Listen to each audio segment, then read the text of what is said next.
Hey guys, if you're like me and you have a 2010 Subaru Forester, chances are you've got one of these, and one of these being a broken antenna. Apparently it's an inherent issue with these cars, because these antennas do move on this mount.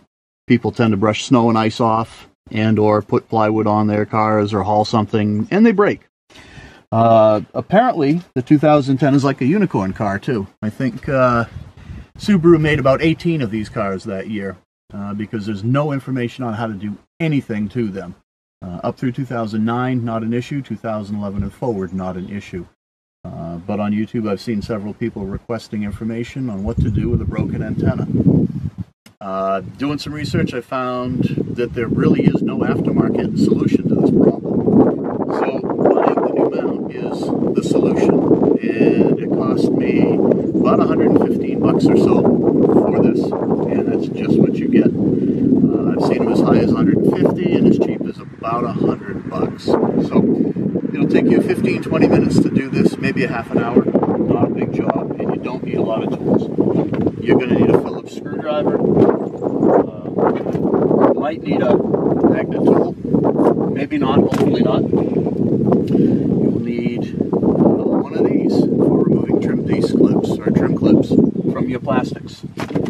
An inspection mirror sometimes will make your life easier too. If it's your first time doing this, you're not going to know where you're supposed to be looking. I will include some pictures with this video of the process through it. The antenna itself comes through the roof, as they all do, and there is a nut on the bottom that needs to be removed. And there'll be pictures and details in those pictures showing that, but it's really a simple process. There are 3 screws that need to be removed with the trim to get started, and they are Phillips. The first one is under that for your privacy shade. The second one is right here, and the third one is up under this hook. It is the same on both sides of the car.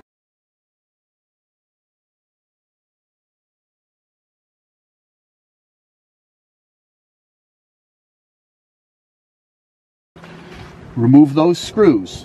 You do not need to take the bottom plastics off on either side to get at this. Take your plastic tool, wedge it in behind the rubber seal, behind the plastics, and pull forward.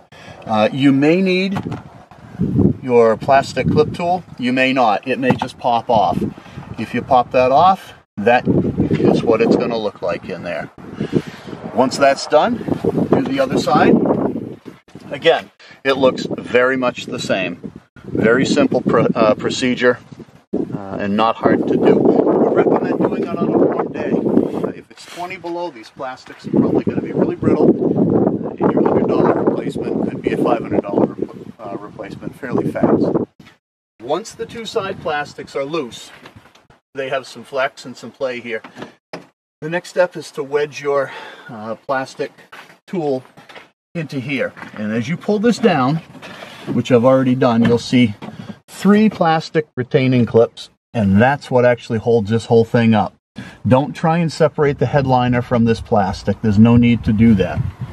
Once this is down enough, you will be able to feel with your hands and take an inspection mirror, and you can slide it right up in here, and it's behind this motor right up on the roof. You will see a nut, and you'll see pictures of that I will post.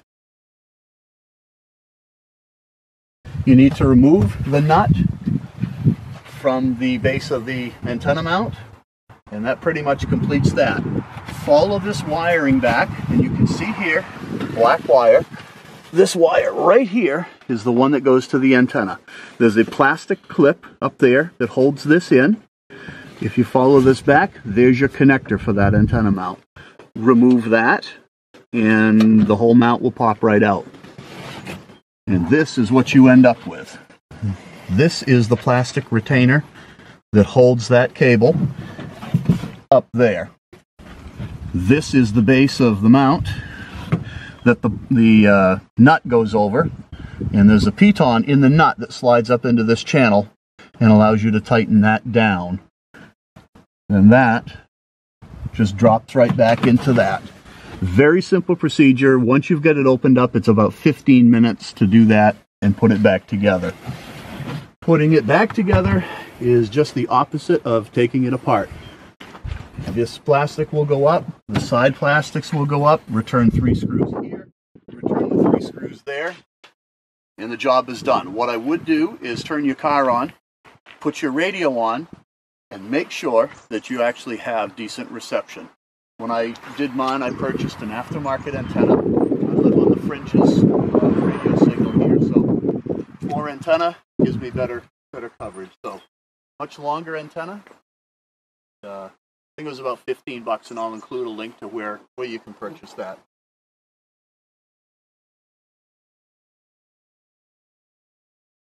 So far, it's worked out very, very well. It's only been up there for 3-4 days since the replacement.